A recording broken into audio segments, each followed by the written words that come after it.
I went to the bathroom, but I left my door open, cracked open, and somebody stole my laptop. I left it on my bed and it wasn't there.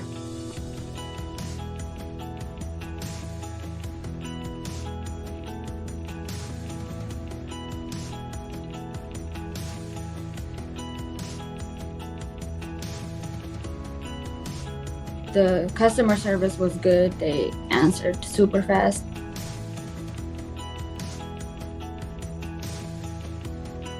I can't afford to pay for another laptop. If it wasn't for that insurance, I don't know, like I probably would have never had my laptop. The price is very affordable for college students like me. I didn't think I needed it, but you don't know where life takes you.